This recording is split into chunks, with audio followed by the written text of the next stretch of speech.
हुए हैं। गोवा में भी चूंकि आज 40 सीटों पर विधानसभा चुनाव है, हरीश तिवारी हमारे साथ वहां से जुड़ गए हैं।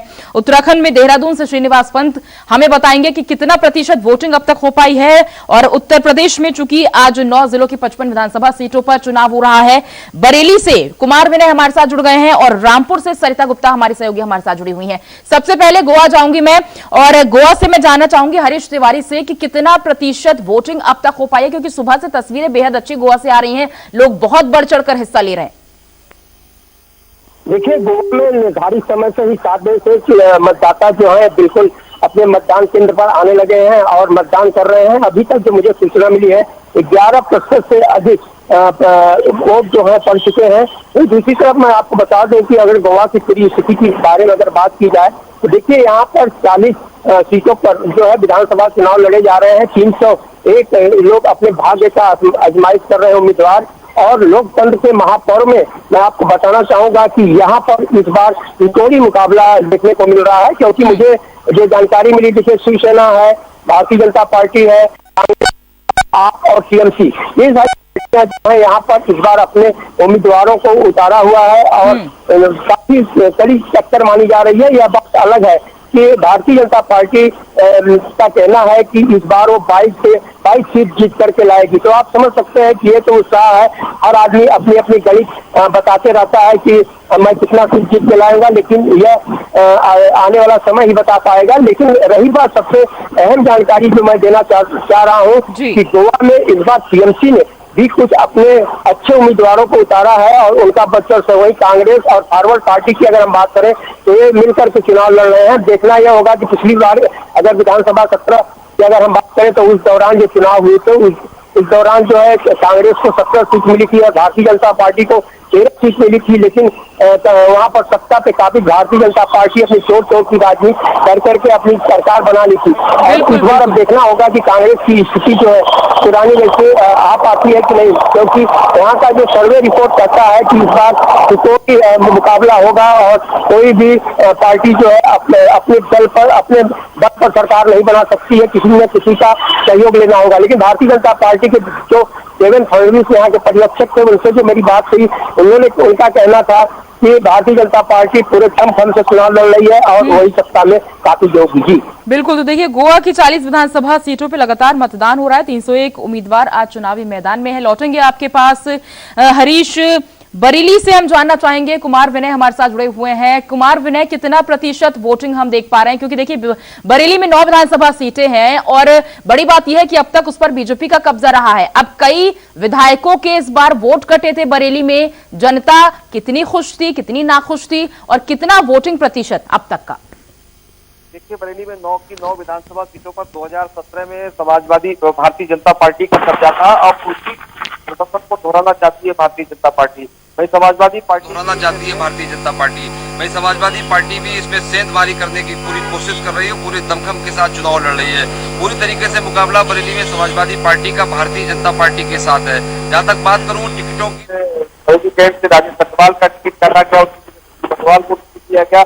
इसी तरीके से बिजली चैनपुर विधानसभा सीट है, इसी तरीके से बिजली चैनपुर विधानसभा सीट है, राजेश मिश्रा का टिकट काट के डॉक्टर राघवेंद्र शर्मा को दिया गया है। 2 विधायकों के बरेली से टिकट कटे हैं, लेकिन 9 की 9 विधानसभा सीट पर बीजेपी का कब्जा था। उसको दोहराने के लिए, उसको जीतने के लिए बीजेपी पूरी ताकत लगाए हुए है। भाई समाजवादी पार्टी भी अपने 2012 में जिस तरीके से उन्होंने 5 सीटें जीती थी, उसका प्रदर्शन दोहराना चाहती है और पूरे दमखम के साथ चुनाव लड़ रही है और पूरी तरीके से मुकाबला भारतीय जनता पार्टी का समाजवादी पार्टी के साथ है। बिल्कुल। और देखिए, बरेली की इंटरेस्टिंग जो सीट, एक बार कैंट को अगर हम देखें, नजर डालें तो ये इंटरेस्टिंग इसीलिए और भी हो जाती है क्योंकि कांग्रेस से छोड़कर सुप्रिया एरन समाजवादी पार्टी में शामिल हो गई और वहां से प्रत्याशी बनाई गई। तो बहुत इंटरेस्टिंग बरेली का ये समीकरणें देखने को मिल रही हैं।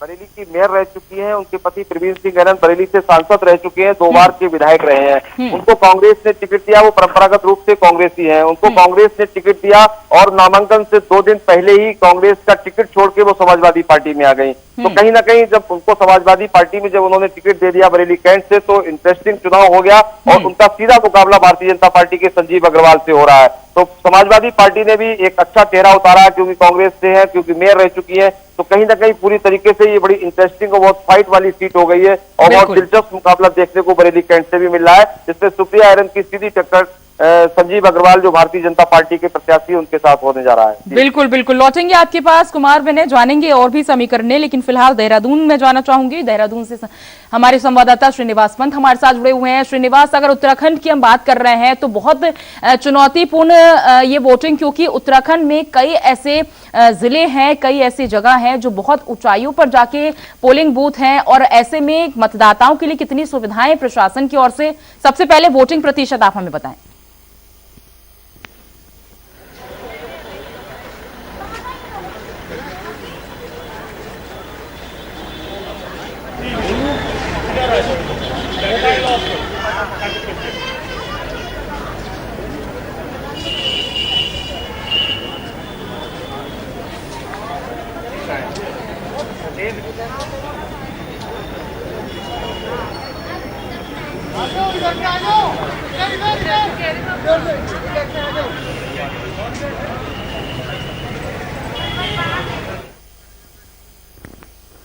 तो इनसे एक बार फिर से संपर्क साधेंगे, लेकिन रामपुर से हमारी संवाददाता सरिता गुप्ता भी इस वक्त हमारे साथ मौजूद हैं।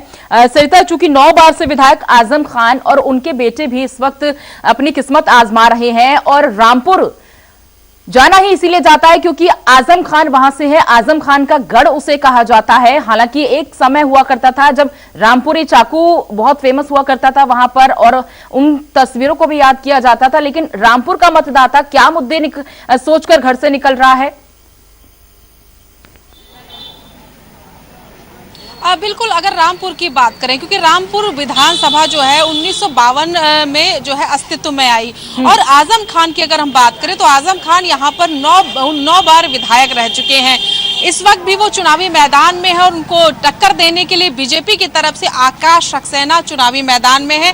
आकाश सक्सेना जो है वो पेशे से वकील है। लेकिन अगर इतिहास की बात करें, क्योंकि जब आजम खान पहली बार रामपुर से चुनावी मैदान में उतरे तो भारतीय जनता पार्टी की तरफ से शिव बहादुर सक्सेना उनको पटखनी देने के लिए चुनावी मैदान में थे। शिव बहादुर सक्सेना के ही बेटे आकाश सक्सेना है, और इतिहास एक बार फिर से दोहराया जा रहा है कि अब एक बार फिर से आजम खान को, शिव बहादुर सक्सेना के बेटे जो है आजम खान को चुनावी मैदान में पटखनी देने के लिए इस बार उतरे हैं आकाश सक्सेना। आकाश सक्सेना की बात करें तो आकाश सक्सेना एक वकील है, और खुद उन्होंने 33 केसें जो है वो आजम खान पे दर्ज कराई है। यानी आजम खान आज जेल में है, वो भी जो है आकाश सक्सेना की वजह से। इसके अलावा भी आजम खान पर कई ऐसे केस हैं, भू माफिया की बात करें, स्कूलों की बात करें, यतीम खानों की बात करें, तमाम ऐसे केसेस हैं, उस पर हम नहीं जाते हैं। बात करते हैं आज के दिन की। आज वोटिंग चल रहा है, 20% वोटिंग हो चुका है। अगर रामपुर की जनता की बात करें, क्योंकि मेरे साथ यहाँ पर काफी संख्या में लोग हैं जो वोट करके आए हैं, इनसे हम बात करेंगे कि आखिर इनके जहन में क्या वो चीजें हैं जिसको उन्होंने अपने दिल में रखकर आज वोट किया है। हमारे साथ ये बताइए, आपने वोटिंग किया रामपुर में, किस किस चीजों को, किन किन मुद्दों को ध्यान में रख के आज आपने वोट डाला है? आजम खान ने सबको बर्बाद करा है। हाँ, कब्रिस्तान की मट्टी, भैंसिए चोरी, यतीम खाना, घर सब तो ले गए, और ये देगा बिजली। हाँ, कहाँ से देगा 5000 आदमी पैसे? 40 कारखाने थे, कहाँ गए? सब उनके घर गए। लेकिन 9 बार के विधायक भी हैं। वो तो शेर चुरा के ले गए क्लब घर के, और यहाँ का ले गए वो जीना, और नवाबों को ले गया। हाँ, वो ले गया खम्बे। 45 साल से विधायक है, मगर यहाँ भी चुरा के ले जा, कफन भी ले जा, कफन। जितनी फैक्ट्रियां हैं सब उनके शासन में बंद हुई हैं। उन्होंने यहाँ कुछ नहीं विकास कराया है, बस सड़कों का विकास हुआ है यहाँ पे, और इससे ज्यादा कुछ नहीं हुआ है।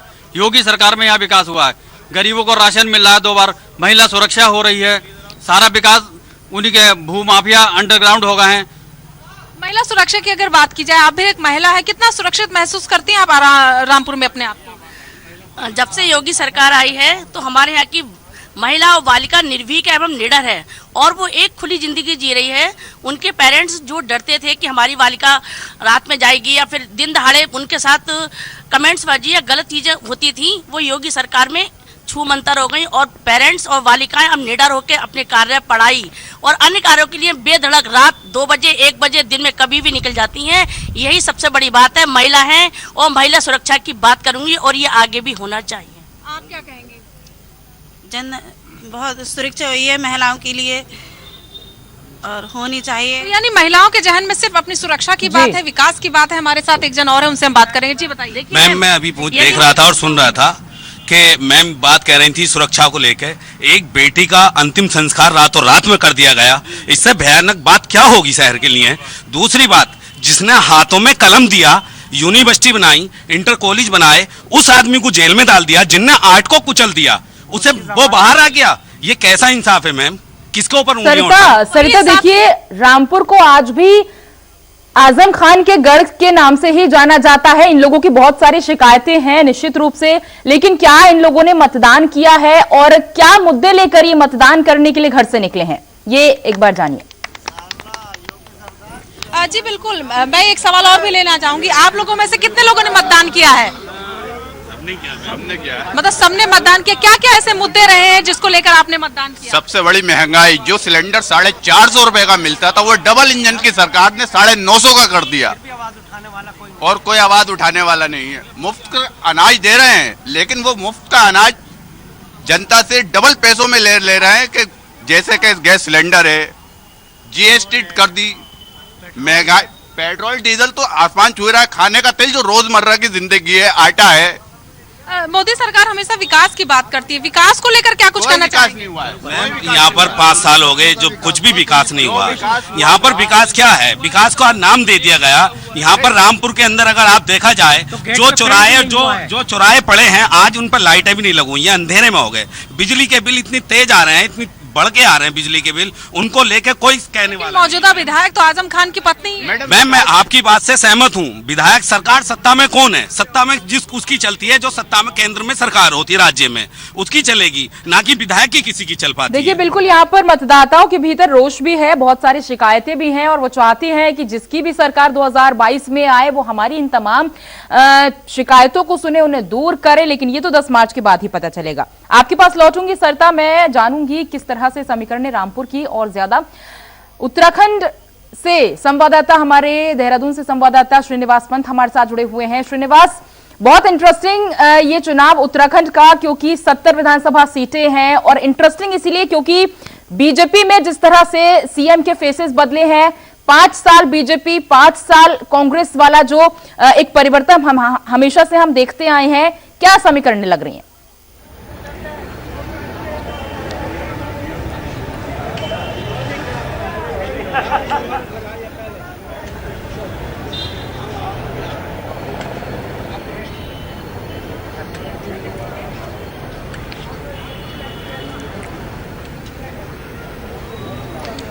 बिल्कुल पूजा, आपको बताना चाहूंगा जिस तरीके से उत्तराखंड विधानसभा चुनाव 2022 की हम बात कर रहे हैं और उत्तराखंड में 632 ऐसे प्रत्याशी हैं जिनकी किस्मत आज ईवीएम में कैद हो रही है।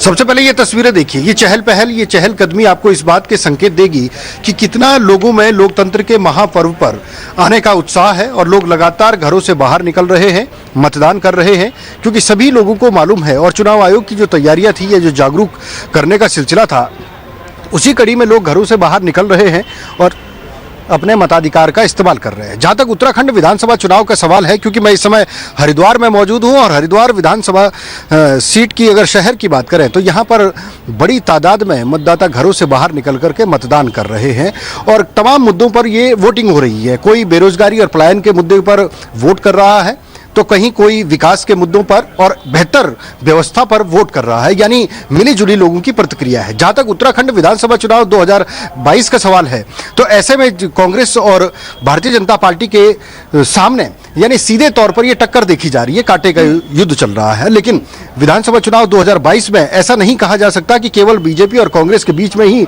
ये चुनावी माहौल चल रहा हो, लेकिन इसके अलावा जो घरों से बाहर वोटर आ रहे हैं उनमें आम आदमी पार्टी का भी रुझान दिखाई दे रहा है, उत्तराखंड क्रांति दल के प्रति भी उनका समर्थन दिख रहा है और यहां तक कि जो निर्दलीय जो पार्टियों से बागी बनकर के चुनाव लड़ रहे हैं वो भी ताल ठोक रहे हैं। तो ऐसे में उनका भी जनता के बीच में एक रुझान है। जहां तक उत्तराखंड विधानसभा चुनाव 2022 के अगर पुराने 2017 के आंकड़ों पर हम गौर फरमाएं तो 17 विधायक जीतने के बाद सत्ता में भारतीय जनता पार्टी की सरकार काबिज हो जाती है। ये बात सही है जो आपने कहा कि किस प्रकार से एक बार कांग्रेस और एक बार बीजेपी उत्तराखंड में शासन करती आई है, लेकिन भारतीय जनता पार्टी इस बार डबल इंजन की दुहाई दे रही है, डबल इंजन का लाभ लोगों को जताने और बताने का काम कर रही है। वहीं कांग्रेस महंगाई, पलायन और बेरोजगारी को मुद्दा बना करके इस बार चुनाव लड़ रही है। बिल्कुल। और जहां आम जनता जब घरों से बाहर निकल रही है, वोट कर रही है, तो वो विकास के मुद्दे को भी आधार बना रही है, वो पलायन और बेरोजगारी और महंगाई के मुद्दे को भी आधार बना रही है।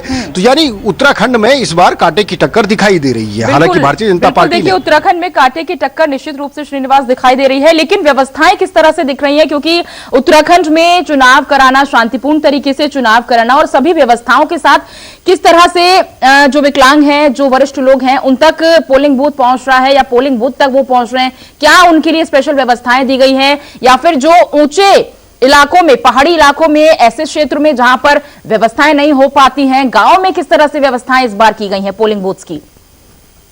बिल्कुल, देखिए जिस तरीके से उत्तराखंड के जो सुदूर पर्वतीय क्षेत्र है, जो कई समुद्र तल से 2000 के फीट की ऊंचाई पर है, वहां पर मौसम का बदलता हुआ मिजाज का अंदेशा उत्तराखंड चुनाव आयोग को भी था और केंद्रीय चुनाव आयोग की टीम को भी था। इसीलिए मेडिकल इमरजेंसी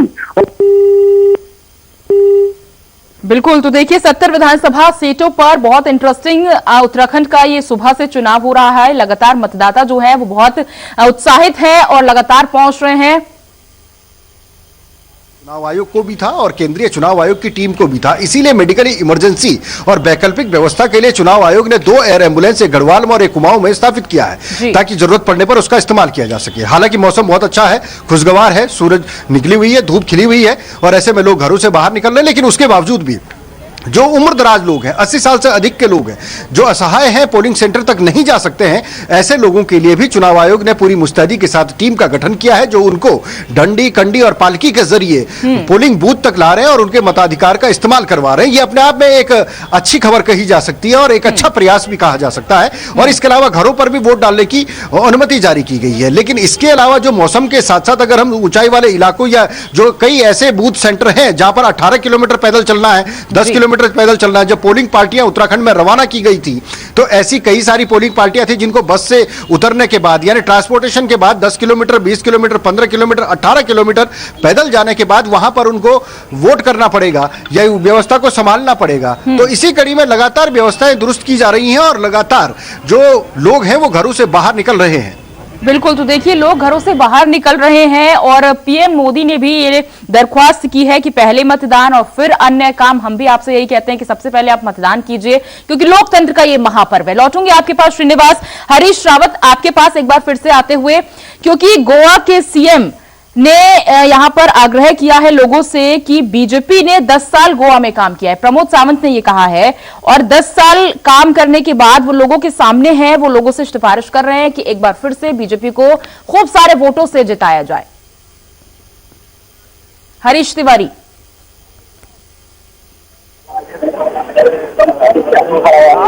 प्रधानमंत्री से बात किया, प्रधानमंत्री ने उनको आश्वासन दिया कि आने वाले समय में तुम्हारे मतलब गोवा जो है भारतीय जनता पार्टी के ही पक्ष में रहेगा और भारतीय जनता पार्टी के ही उम्मीदवार जो है वहां पर जीत हासिल करेंगे। तो इसको लेकर के देखा जाए तो सावंत काफी उत्साहित है। वहीं दूसरी तरह देवेंद्र फडणवीस की अगर बात की जाए तो उन्होंने जिस तरह से मेहनत की है, जबकि उनसे मैंने एक सवाल किया था कि क्या आपको लगता है कि क्योंकि इस बार टीएमसी हो या आप पार्टी जो है वहां पर बड़े पैमाने पर उतरी है, तो जब उनसे मैंने सवाल किया था कि क्या आपको लगता है कि भारतीय जनता पार्टी इस बार जो है 13 सीट से अधिक सीटें ला सकती है, तो इसका उन्होंने जवाब दिया था कि देखिए इस बार तिकोड़ी नहीं है, भारतीय जनता पार्टी जो है इस बार 22 सीट लाएगी। और वही चीज जो है देखा जाए तो गोवा के मुख्यमंत्री सावंत भी कह रहे हैं। तो इससे आप अंदाजा लगा सकते हैं कि उत्साह देखिए चुनाव के पहले हर राजनीतिक दल के अलग अलग भाषा होते हैं, अपनी जीत का उम्मीद करते हैं, लेकिन यह तो आने वाला समय वक्त ही बताएगा। लेकिन रही बात की गोवा के अगर जनता की बात करें तो उसमें काफी उत्साह है और उत्साह के साथ साथ जो है मतदान भी कर रहे हैं। बिल्कुल हरीश, देखिए गोवा एक बहुत खूबसूरत राज्य है, एक बहुत छोटा सा राज्य है, राज्य भले ही छोटा है लेकिन खूबसूरत बहुत है और पर्यटक क्षेत्र है, ये एक बड़ी बात हो जाती है।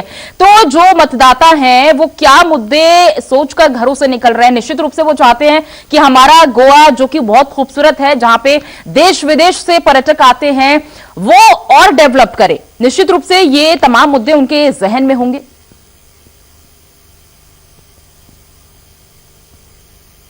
और यहाँ की कमाई जो है गोवा वासियों का यही मेन उनका मकसद होता है कि यहाँ पर्यटक को बढ़ावा दिया जाए और उसी के अनुसार कार्य।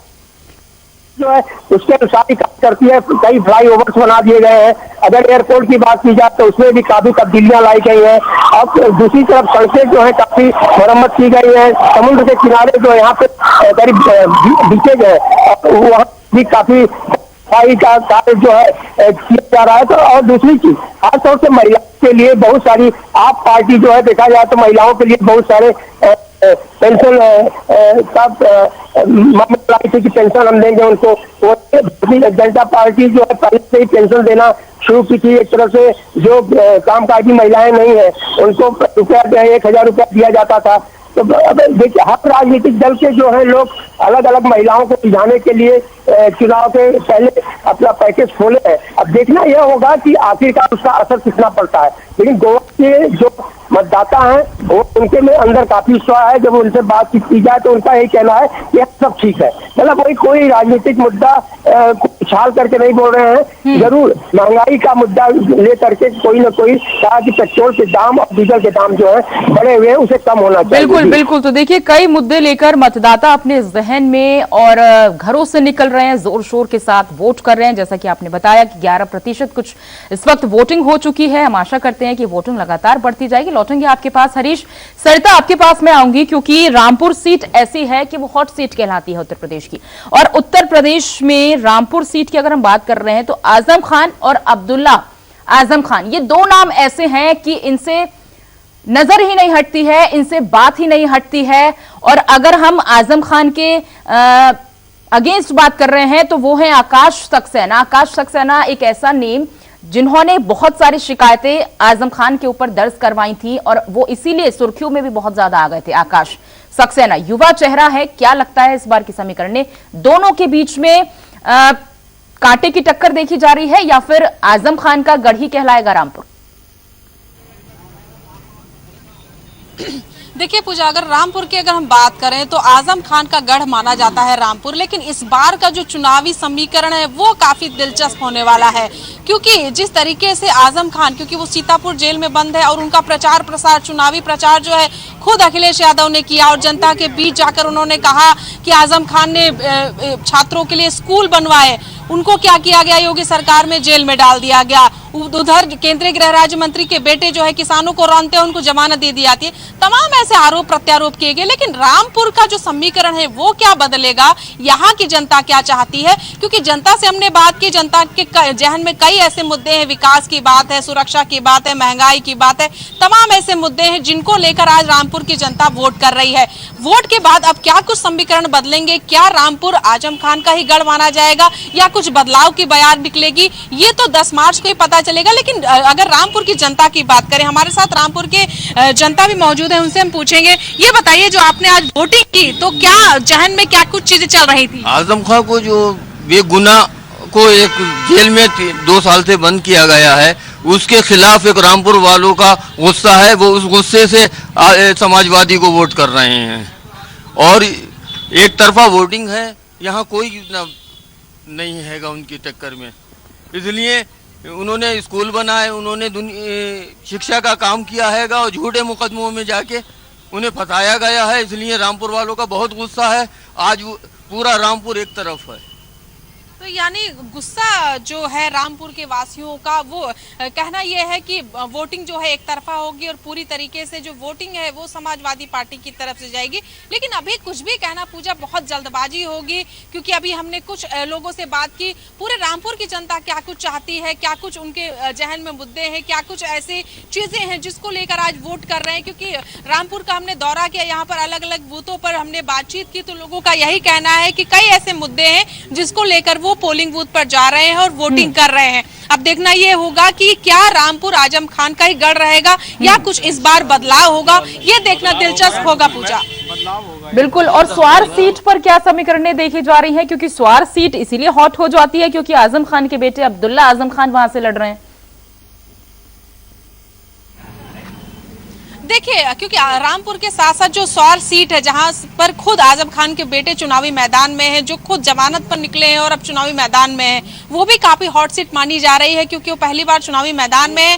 तो ऐसे में देखना दिलचस्प होगा कि एक तरफ आजम खान, दूसरी तरफ उनका बेटा, यानी रामपुर सदर सीट से और स्वार सीट से आखिर क्या कुछ चीजें निकल कर आती हैं, जनता क्या किस मूड में है, किस मोड में है, क्या बदलाव चाहती है, वो तो रामपुर की जनता के मन में ही है।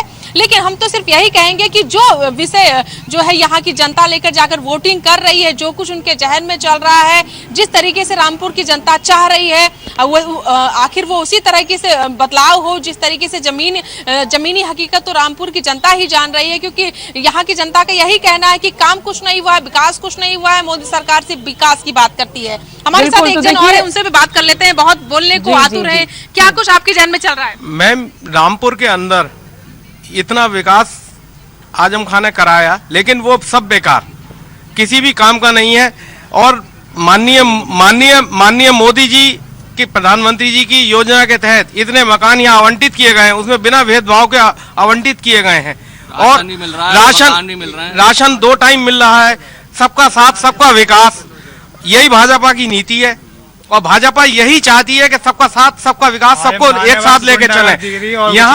यहाँ पे जितना भी विकास हुआ, शिक्षा का मंदिर बनाया, लेकिन उसको भी उन्होंने सही तरीके से नहीं चलाया। इसके बाद में और बहुत सी बातें हैं, जैसे कि यहाँ पे पहले काफी गरीबों के मकान तोड़े गए। अब हमें अपने संविधान के ऊपर विश्वास है। अब लोग कहते हैं कि साहब वो इतने दिनों से जेल में, लेकिन संविधान के अनुसार हम चल रहे हैं और भाजपा यही चाहती है। पूजा, साफ तौर पर देख रहे हैं कि यहाँ पर भी लोगों की बात करें, क्योंकि एक धड़ जो है आजम खान को चाह रहा है और एक धड़ जो है बीजेपी को चाह रहा है। माना ये जा रहा है क्योंकि तस्वीरें साफ हो गई हैं कि ये जो लड़ाई है सपा वर्सेस बीजेपी बनती नजर आ रही है। मुकाबला काफी दिलचस्प होने वाला है। टक्कर है, कोई एक ऐसा कह सकते हैं कि हिस्सा नहीं है कि एक तरफ पलड़ा भारी हो। दोनों ही तरफ, बीजेपी और कांग्रेस की अगर हम बात कर रहे हैं तो दोनों ही तरफ से जो मतदाता हैं वो लगातार कोशिश कर रहे हैं कि हम किसे जिताएं। लौटूंगी आपके पास देहरादून से। श्रीनिवास पंत लगातार हमारे साथ जुड़े हुए हैं। श्रीनिवास, कुछ रूठों को मनाया गया बीजेपी की ओर से, कांग्रेस की ओर से, और कुछ रूठे हुए लोग जो कि अपनी अपनी पार्टी को छोड़कर, कोई बीजेपी में शामिल हुआ, कोई कांग्रेसी बीजेपी में शामिल हुआ, कोई बीजेपी वाले कांग्रेस में शामिल हुए। समीकरणें बहुत अलग इस वक्त दिखाई दे रही हैं 2022 के लिए। बहुत इंटरेस्टिंग।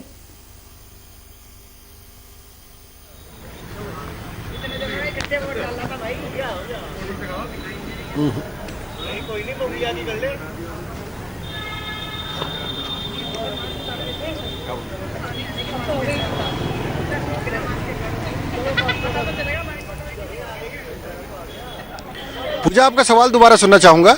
निवास, अगर मेरी आवाज आप तक पहुंच पा रही है तो अगर हम उत्तराखंड के इलेक्शन की बात कर रहे हैं, एक दिवसीय ये है, 70 की 70 विधानसभा सीटों पर आज सुबह से देख रहे हैं हम कि लोग कितने उत्साह के साथ मतदान कर रहे हैं। बहुत सारे मुद्दे उनके जहन में निश्चित रूप से हैं, अलग अलग मुद्दे लेकर वो पहुंच रहे हैं, क्योंकि पलायन एक बहुत बड़ा मुद्दा हो जाता है अगर उत्तराखंड की हम बात कर रहे हैं। और जो ऊंचे, जो पहाड़ी क्षेत्र है, पौड़ी की, गढ़वाल के जो तमाम ऊंचे क्षेत्र हैं, वहां तक क्या व्यवस्थाएं हैं, वो तमाम मुद्दे जहन में लेकर मतदाता आज अपने हक के लिए मतदान कर रहे हैं। लेकिन अगर हम दोनों पार्टियों की बात कर रहे हैं, बीजेपी और कांग्रेस की, तो कुछ मंत्री जो बीजेपी छोड़कर कांग्रेस में शामिल हुए, कुछ कांग्रेस के बड़े दिग्गज जो बीजेपी में शामिल हुए, रूठों को भी मनाया गया। समीकरणें बहुत अलग 2022 की, पहले से अंदाजा नहीं लगाया जा सकता। कुछ भूमिका निभाता है, तो इसी तरीके से बम्पर वोटिंग होती है और उत्तराखंड में हमेशा से वोट परसेंटेज ज्यादा रहा है। आपसे जानने की कोशिश करेंगे, आप घरों से बाहर निकले हैं, वोट डाला है, जहन में क्या सवाल सबसे पहले आया कि वोट करना है? 20 साल में जो विकास इस शहर का, इस विधानसभा का हुआ है, उस विकास को देखते हुए हमने वोट डाला। ये हाईवे, ये सुंदर सुंदर चौराहे, ये बड़े बड़े घाट, जिम पार्क, इस हरिद्वार शहर में हॉस्पिटल हमारा बनने जा रहा है और कॉलेज, एक बहुत बड़ा डिग्री कॉलेज बनने की संभावना है और ऐसा सुना गया कि वो चालू हो गया, उसमें एडमिशन शुरू हो गया। तो उस विकास को देखते हुए और कहीं ना कहीं डबल इंजन की सरकार को देखते हुए, जो विकास मोदी जी के नेतृत्व में, धामी जी के नेतृत्व में और हमारे माननीय मदन कौशिक जी के नेतृत्व में हरिद्वार में लगातार विकास की गंगा बह रही है, उसको देखते हुए हमने वोट किया। आपको क्या लगता है, आपने भी वोट किया है, आपसे जानना चाहेंगे, आप बताइए, आप वोट करके आए हैं, मातृशक्ति आप, क्या महसूस करते हैं कि हम हमेशा वोट किया होगा आपने? किस मुद्दे पर वोट किया है?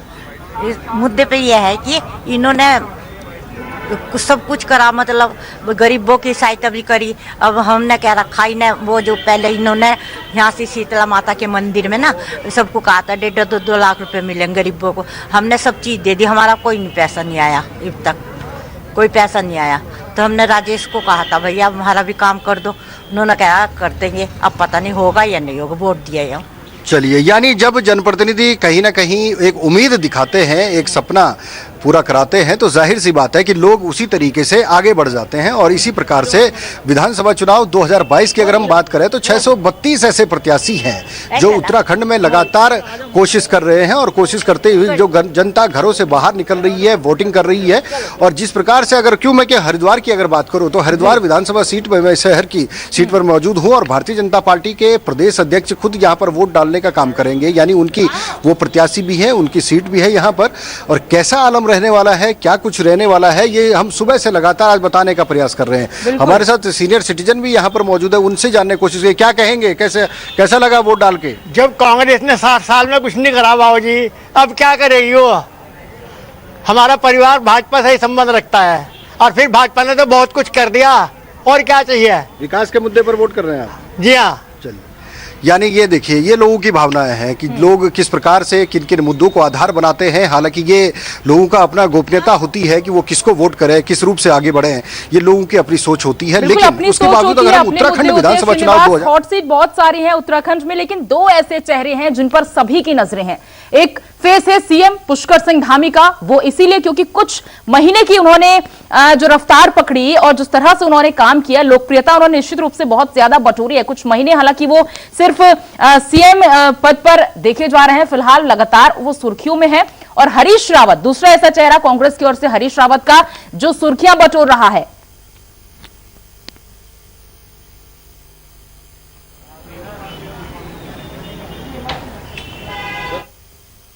चलिए आऊंगी आपके पास फिर से श्रीनिवास। सरिता हमारे साथ जुड़ी हुई हैं, सरिता से एक और बार रिएक्शन ले लेते हैं। आपके पीछे बहुत सारे ऐसे जनता, ऐसे मतदाता है, निश्चित रूप से देखा जा रहा है कि वो कुछ बोलना चाह रहे हैं। उनसे पूछिए कि क्या वो असल में ऐसे मुद्दे घर से सोच कर निकले हैं कि हमें इन मुद्दों पर वोट करना है, और वो चाहते हैं कि 2022 में जिसकी भी सरकार आए, चाहे वो समाजवादी हो, बसपा हो, कांग्रेस हो या फिर बीजेपी हो, उनके मुद्दों को सुना जाए, उनकी बातों को सुना जाए।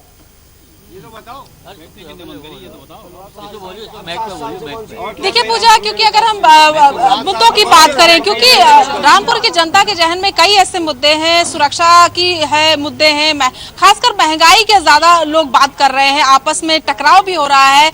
कुछ लोग जो कह रहे हैं महंगाई ठीक है, कोरोना काल में जिस तरीके से राशन, मुफ्त राशन मिला, उससे बहुत मदद हुई, लेकिन कुछ लोगों का ये कहना है कि महंगाई चरम पर है, तो ऐसे में आम जनजीवन कैसे होगा। तमाम ऐसे मुद्दे हैं जिसको जहन में रखकर रामपुर की जनता जो है लगातार पोलिंग बूथ पर पहुंच रही है, और जागरूक जनता है। सुबह से ही हम देख रहे हैं कि किस तरीके से एक से बढ़कर एक महिलाएं खासकर वो भी पोलिंग बूथ पर पहुंच रही है और अपने मताधिकार का प्रयोग कर रही हैं, क्योंकि आज लोकतंत्र का महापर्व है, और ऐसे में सभी अपनी भागीदारी देना चाहते हैं और पूरी तरीके से जोश से पोलिंग बूथ पर पहुंचकर अपने प्रत्याशी को जिताने के लिए उनको वोट दे रहे हैं। और फिर उसके बाद अगर हम राय की बात करें, लोगों का यही कहना है कि रामपुर का विकास चाहते हैं, विकास चाहे जिस तरीके से हो, महंगाई कम हो, पूरी तरीके से विकास हो, अच्छी सड़कें बने, स्कूल कॉलेजेस, तमाम ऐसी सुख सुविधाएं हो। लेकिन वो सुख सुविधाएं, क्योंकि 9 बार के विधायक रह चुके हैं आजम खान, जो अभी जेल में बंद है लेकिन चुनावी मैदान में है, एक तरफ योगी मोदी की सरकार डबल इंजन सरकार है, तो ऐसे में कहीं ना कहीं जनता भी थोड़ी सी कंफ्यूज है कि रामपुर का आखिर विकास किन हाथों से होगा। क्या उन हाथों से होगा जो 9 बार का विधायक रह चुका है, क्या उन हाथों से होगा जो अब नई सरकार आएगी, नया बदलाव होगा। यहाँ की जनता का ये कहना है, कुछ लोगों का ये कहना है कि आजम खान बेस्ट है, कुछ लोगों का कहना है कि बदलाव जरूरी है। तो ऐसे में अभी कुछ भी कहना, ऐसा आकलन करना बहुत जल्दबाजी हो जाएगा, क्योंकि अभी तो आज वोटिंग शुरू है, दूसरा चरण का चुनाव है और लगातार पोलिंग बूथ पर भीड़ इकट्ठा हो रही है और मतदान हो रहा है। रामपुर के अलावा 9 ऐसे जिले हैं जहाँ पर लगातार जो है पोलिंग हो रही है और लगातार प्रत्याशियों की जो किस्मत जो है वो वोटिंग मशीन में कैद हो रही है। बिल्कुल देखिए, ये होगा कि रामपुर बिल्कुल देखिए सरिता, शाम तक इन तमाम दिग्गजों की जो किस्मत है वो ईवीएम में कैद हो जाएगी और 10 मार्च को ये पेटियां खुलेंगी, पता चलेगा कि आखिर किसकी सरकार बन रही है। क्योंकि हम भी ग्राउंड रिपोर्टिंग हमने भी जब की थी रामपुर में, तो हमने भी कई मुद्दे जानने की कोशिश की थी सरिता। तमाम लोगों से, जनता से वाकिफ हुए थे, उनसे जाना था कि आखिर असल मुद्दे रामपुर के आखिर हैं क्या। तो वो लगातार यही कह रहे थे कि जो मिलें थी वो बंद हो गई, जो व्यापार चाकू के हुआ करते थे वो बंद हो गए, जो मार्केट एक बहुत चाकू मार्केट के नाम से फेमस हुआ करती थी एक दशक में, वो बंद हो गई। और ज्यादातर अगर हम देख रहे थे तो जो गरीब तबका था वो रिक्शा चालक के तौर पर हमें दिख रहा था। वो तमाम लोग हमसे ये कह भी रहे थे सरिता कि अब जो गरीब है वो सिर्फ यहां पर रिक्शा चलाता है क्योंकि उसके पास और कोई रोजगार नहीं है।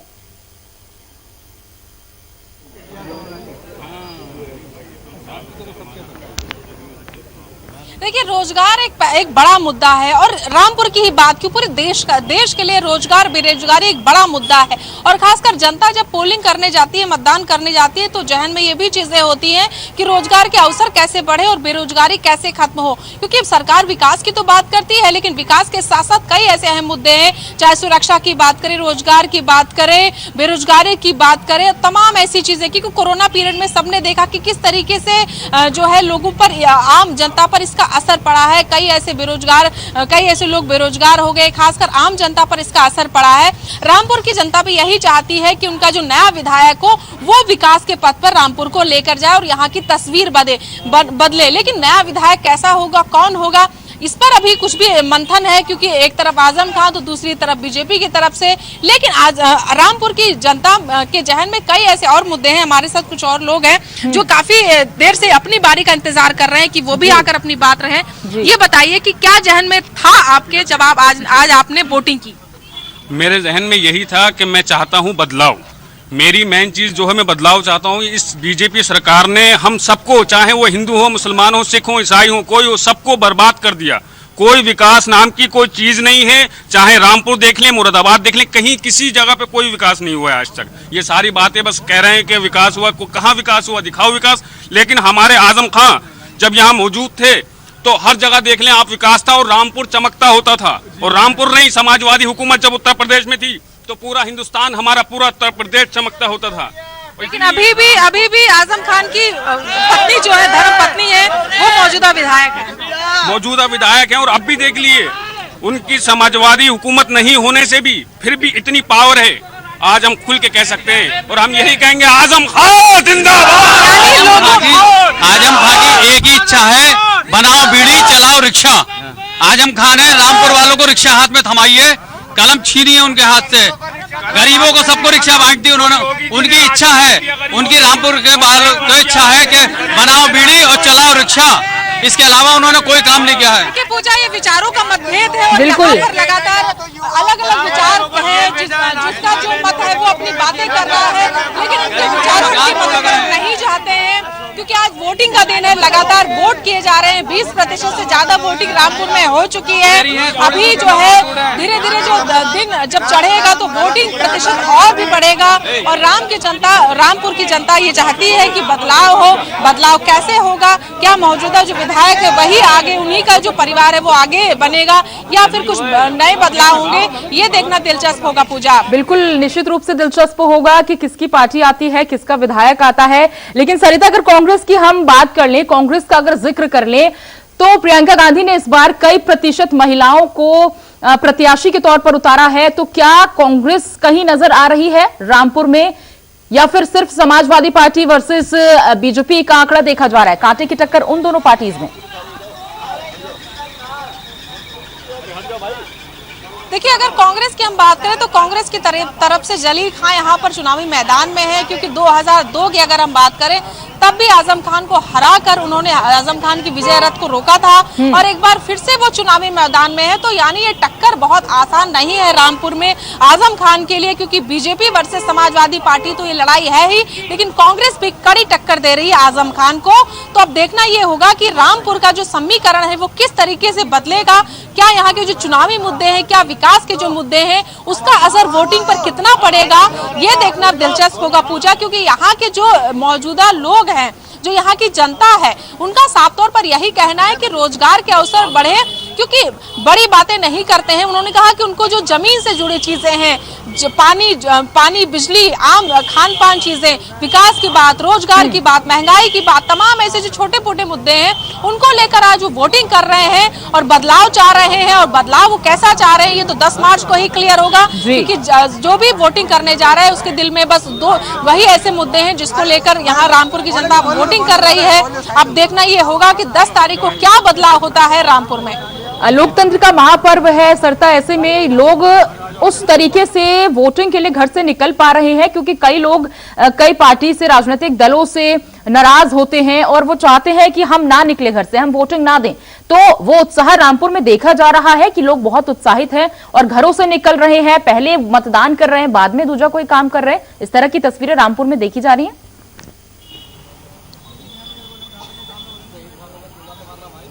बिल्कुल पूजा, क्योंकि सुबह 8 बजे भी केंद्रीय मंत्री जो मुख्तार अब्बास नकवी हैं उन्होंने भी वोटिंग की और लोगों से अपील की कि वो सब लोग घरों से निकलकर वोट करें और पहले क्या वोट करें, उसके बाद जाके घर पे नाश्ता करें। तो यानी लोकतंत्र के इस महापर्व में सबको भागीदारी देनी चाहिए। और करीब 1:30 बजे आजम खान के बेटे जो स्वार से चुनावी मैदान में है, अब्दुल्ला आजम खान, वो आकर वोटिंग करेंगे। तो ऐसे में अगर रामपुर की बात करें कि यहाँ की लड़ाई काफी दिलचस्प है, और अगर उत्तर प्रदेश की बात करें, रामपुर को ही छोड़कर पूरे उत्तर प्रदेश की बात करें, तो पूरा उत्तर प्रदेश का चुनाव इस बार काफी दिलचस्प हो रहा है। आज जिन जिलों में चुनाव जो है वोटिंग है वो खासकर मुस्लिम बहुल इलाके हैं और पश्चिमी यूपी के इलाके हैं। तो ऐसे में क्योंकि जब चुनावी प्रचार हो रहा था, एक तरफ बीजेपी की तरफ से प्रचार किया जा रहा था, दूसरी तरफ से समाजवादी पार्टी की तरफ से, कांग्रेस की तरफ से, प्रचार में ऐसी कोई कमी नहीं छोड़ी राजनीतिक पार्टियों ने। अब बारी जो है वो जनता की है, क्योंकि राजनीतिक पार्टियों ने अपनी बातें कह दी है, जनता तक पहुंचा दी है। अब जनता का दिल में क्या चीजें निकलती हैं, जनता क्या चाहती है, वो जाकर पोलिंग बूथ पर अपने जो दिल में जो चीजें चल रही हैं वो वहां पर बयां कर देगी। और जो चीजें निकलकर सामने आएंगी वो 10 मार्च को सबको पता होगा, पूरा देश देखेगा कि आखिर इस बार का सियासी समीकरण क्या रहा और जो चुनाव के नतीजे हैं वो किस तरीके से रहे उत्तर प्रदेश के और खासकर रामपुर के। बिल्कुल, तो देखिए आज ये इम्तिहान की घड़ी है उन तमाम दिग्गजों के लिए, उन तमाम प्रत्याशियों के लिए जो अपनी किस्मत आज आजमाने जा रही हैं। 10 मार्च को ये इम्तिहान की घड़ी खुलेगी और रिपोर्ट कार्ड, रिजल्ट आएंगे, पता चलेगा कि किसकी सरकार बनने जा रही है। फर्स्ट टाइम वोटर्स की बात करेंगे। फर्स्ट टाइम वोटर्स से आपकी क्या बातचीत हुई है, वो कितना उत्साहित हैं, उनके जहन में क्या यही मुद्दे हैं कि रोजगार बढ़े, महंगाई कम हो और जो सड़कें हैं वो अच्छी हो, या कुछ अलग मुद्दे, शिक्षा से रिलेटेड कुछ मुद्दे वो लेकर आए हैं फर्स्ट टाइम वोटर्स? देखिए पूजा, फर्स्ट टाइम वोटर की अगर हम बात करें तो सबसे ज्यादा जो फर्स्ट टाइम वोटर के जहन में मुद्दे थे वो शिक्षा को लेकर थे, रोजगार को लेकर थे, और नए नए जो हाईटेक चीजें हैं वो किस तरीके से डेवलप हो, वो चीजें उनके जहन में हो रही थी। लेकिन क्योंकि बातें बहुत होती हैं, धरातल पर चीजें कम ही उतर पाती हैं, तो ऐसे में लोगों का यही मानना है कि उनका नया विधायक ऐसा हो जो कहे वो जमीनी स्तर पर करके दिखाए। तो ऐसे में क्योंकि लोगों में जिस तरीके से उत्साह देखा जा रहा था पूजा, वो काफी दिलचस्प था। सुबह से ही लोग अपने घरों से निकलकर पोलिंग बूथ पर पहुंच रहे थे, मतदान कर रहे थे और अपने लोकतंत्र के इस महापर्व में अपनी भागीदारी भी दर्ज करा रहे थे, और लोगों में उत्साह भी बहुत देखने को मिला। हमारे साथ जो लोग हैं ये भी वोटिंग करके आए हैं और इनसे कहेंगे कि एक बार अपने जो उन्होंने मताधिकार का प्रयोग किया है वो हमारे दर्शकों को दिखाएं। और देखिए पूजा, उत्साह कितना है लोगों में, क्योंकि लोग यहाँ पर वोट करके आ रहे हैं और पूरा सीधे तौर पर हमारे दर्शक यहाँ देख रहे हैं कि किस तरीके से लोग सुबह सुबह आकर अपने मताधिकार का प्रयोग किया उन्होंने, और अब वो नया विधायक कैसा चाह रहे हैं, क्योंकि जहन में उनके बहुत से ऐसे मुद्दे हैं जो घूम रहे हैं और आखिर वही मुद्दे लेकर वो ये पोलिंग बूथ पर आए हैं। उन्होंने अपने मताधिकार का प्रयोग किया है और तमाम ऐसे मुद्दे हैं जिसको लेकर आज मतदान हो रहे हैं पूजा। दूसरे चरण का मतदान है और आज उत्तर प्रदेश के 9 जिलों में जो है मतदान हो रहे हैं। जो 55 सीटें यहाँ पर है, करीब 586 प्रत्याशी जो हैं वो आज चुनावी मैदान में है, जिनकी किस्मत जो है ईवीएम मशीन में कैद हो जाएगी। आज ये 586 ऐसे प्रत्याशी उत्तर प्रदेश के जो कि अपनी किस्मत आजमा रहे हैं, और शाम 6 बजे तक इन तमाम दिग्गजों की किस्मत आज ईवीएम में कैद हो जाएगी। अगर हम और जिलों की बात कर ले और राज्यों की बात कर ले तो आज लगातार ये चुनाव हो रहा है। गोवा की 40 सीटें विधानसभा की, जिन पर आज सुबह से मतदान हो रहा है। कुछ 11% मतदान गोवा में अब तक हो पाया है। उत्तराखंड की भी आज 70 विधानसभा सीटों पर सुबह से लोग उत्साहित हैं, लगातार मतदान कर रहे हैं। और उत्तर प्रदेश की, चूंकि दूसरे चरण का ये चुनाव है उत्तर प्रदेश में, अगर पहले चरण की बात कर लें तो कुछ 11 जिलों में 10 फरवरी को मतदान हुआ था। कुछ 60% तक वो वोटिंग गई थी, प्रतिशत गया था। लेकिन आज शाम 6 बजे तक कितना प्रतिशत वोट हो पाएगा, ये देखने वाली बात होगी। फिलहाल उत्तर प्रदेश की इन 9 जिलों पर 55 विधानसभा सीटों की आज किस्मत जो है तमाम प्रत्याशियों की, वो ईवीएम में कैद हो जाएगी। और अगर पूरे उत्तर प्रदेश के हम प्रत्याशियों की बात कर ले तो संख्या है कुल 586, यानी कि 586 ऐसे मतदाता हैं जो कि आज अपनी किस्मत आजमाने जा रहे हैं। 9 जिलों की 55 ऐसी सीटें हैं। कड़ी सुरक्षा में हालांकि लगातार ये वोटिंग हो रही है। अगर सहारनपुर की हम बात कर रहे हैं तो 25 कुछ वोटिंग है, बिजनौर से 24.34 वोटिंग, मुरादाबाद से 25.99% वोटिंग, संभल में 22.95% वोटिंग, रामपुर से 21.76, अमरोहा से 22.99% और बरेली की अगर बात करें तो 20.99% वोटिंग अब तक इन तमाम जिलों में हो पाई है। गोवा में 11% अब तक वोटिंग हो पाई है। उत्तराखंड में लगातार जो ये प्रक्रिया है वो चल रही है, कड़ी सुरक्षा के बीच लगातार वोटिंग हो रही है। और जो फर्स्ट टाइम वोटर्स हैं वो तमाम मुद्दे अपने जहन में रखकर निकले हैं। सरिता, एक बार फिर से आपके पास आना चाहूंगी। बहुत सारे पीछे आपके मतदाता हैं, कुछ अगर अलग लोग, नए लोग अगर आपके पीछे हो तो उनसे प्लीज ये पूछिए कि क्या उत्साह है, क्योंकि आज तो निश्चित रूप से उत्साह पर ही हम बात करेंगे कि कितना उनके भीतर उत्साह है, क्या मुद्दे हैं। शाम 6 बजे तक उनके पास मौका है कि वो अपनी सरकार को चुने। बहुत बड़ा दिन है, लोकतंत्र का ये महापर्व है। आज उनके पास ये मौका है कि वो अपने मुद्दों को लेकर निकले घर से और अपनी मनपसंद सरकार, अपने मनपसंद विधायक को चुने। जी बिल्कुल पूजा, क्योंकि देखिए आज वोटिंग का दिन है और आपको अपने मनपसंद नेता चुनने का दिन है। तो क्या ऐसे मुद्दे थे, क्या ऐसी चीजें थी जिसको आप दिल में रखकर आज आपने आए और आपने वोट किया? नहीं, पहले तो मेरा वोट ही नहीं आया और मेरे और घर का एक मेंबर है उनका भी नहीं आया। और देखिए ये लिए फिर रहा हूँ, मेरा वोट नहीं आया। बाकी मैं देख रहा हूँ आजम खां की लहर है और आजम खां ही ज़्यादा है। वैसे तो इलेक्शन बड़ा टफ है, बहुत 6-7 मुस्लिम कैंडिडेट है, एक हिंदू है, इसका भी बड़ा फर्क पड़ता है। लेकिन जो ज़्यादा लहर है वो आजम खान की है। लेकिन अगर काम की बात करें, क्योंकि 9 बार के विधायक रह चुके हैं और कई लोगों का कहना है कि काम नहीं हुआ है और बहुत ज्यादा जो है चीजों को नहीं उन्होंने डेवलप कर पाए हैं, लेकिन वो बदलाव चाह रहे हैं।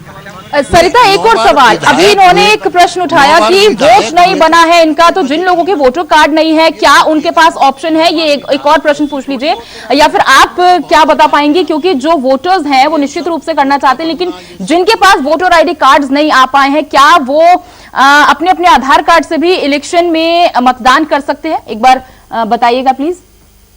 उत्तर प्रदेश का यहीं लाके झोंक दें और ये कहेंगे विकास नहीं करा, तो ये तो कोई बात नहीं। ये बताइए, जो आपका वोटर आईडी है, क्या आधार कार्ड के थ्रू आप वोट नहीं डाल सकते? मैंने सुना था कि ये लेके जाना पड़ेगा।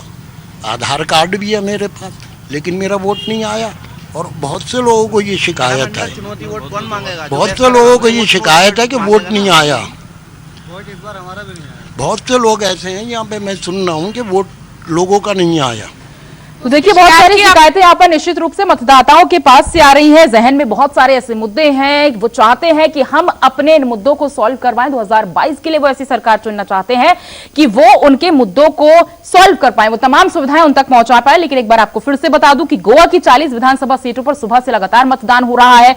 उत्तराखंड की 70 विधानसभा सीटों पर लगातार सुबह से मतदान हो रहा है और उत्तर प्रदेश के 9 जिलों में यानी कि 55 विधानसभा सीटों पर आज 586 ऐसे प्रत्याशी हैं जिनकी किस्मत आज 6 बजे ईवीएम में कैद हो जाएगी।